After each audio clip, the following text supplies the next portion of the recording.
Allah, la ilaha illallah, la ilaha illallah, la ilaha illallah,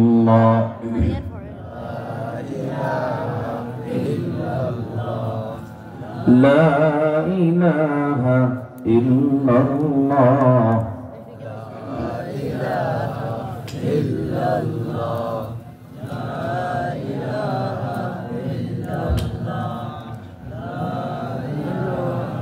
illallah, la ilaha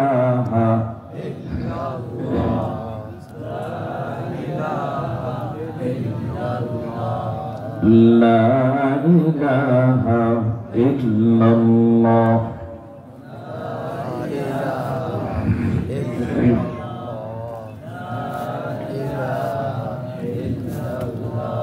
la ilaha illallah, Muhammadur Rasulullah sallallahu ta'ala alaihi wasallam।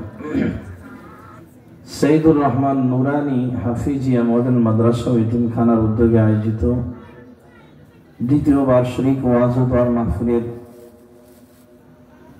সম্মানিত সদরে জলসা জনাব মোহাম্মদ আমিনুল ইসলাম রুহুল আমিন, আজকের এই মাহফিলের মধ্যমণি হযরতুল আল্লাহ হযরত মাওলানা সালাউদ্দিন চাঁদপুরি সাহেব দামাত বরকাতুল আলিয়া, কাবিল ইহতরাম হযরত উলামা ইকরাম, মঞ্চে উপবিষ্ট উম্মতের রাহবার, উম্মতের সারেতাজ উলামায়ে দ্বীন, আমার সামনে উপবিষ্ট দিন দরদি ধর্মপ্রাণ সুধী সমাজ পর্দার অন্তরালে সম্মানিত মা ও বোনেরা, রব্বে করিমের দরবারে লাখো কোটি শুকর যে মহান রব্বুল ইজ্জত আমাদেরকে অত্যন্ত ভালোবেসে মহব্বত করে দুনিয়ার ফিতনা ফাসাদ থেকে আল্লাহ তাবারক ওয়া তাআলা হেফাজত করে সাময়িক এই জান্নাতি বাগানে এসে কোরআন ও সুন্নাহর কিছু আলোচনা শুনবার এবং করবার মতো তৌফিক করে দিয়েছেন।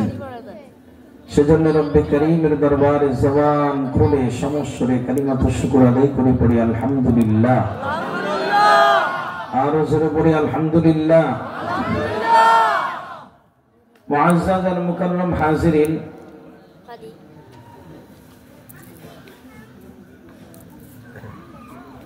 এটা মাদ্রাসার মাহফিল, কোরআনের বাগানের মাহফিল।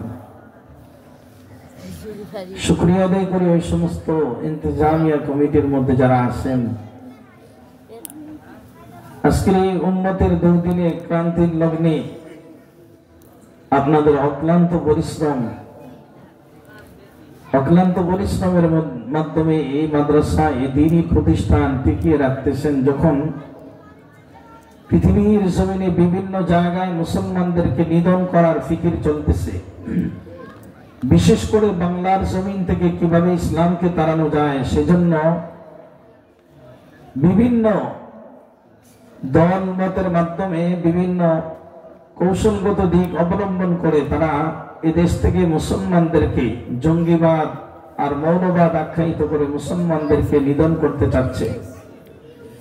এমন একটা মুহূর্তে আমি আপনি এই দ্বীনি মাহফিলে বসে দ্বীনের কথা শোনা, যারা আমাদেরকে এই ব্যবস্থাটা করে দিয়েছেন, আল্লাহ রাব্বুল ইজ্জত যেন ইনাদের হায়াতের মধ্যে বারাকা নসিব করেন। সকলে বলেন আমিন। এই মাদ্রাসাটাকে যেন আল্লাহ তাআলা দিন দিন উন্নতির দিকে নিয়ে যায়, কামিয়াবির দিকে নিয়ে যায়।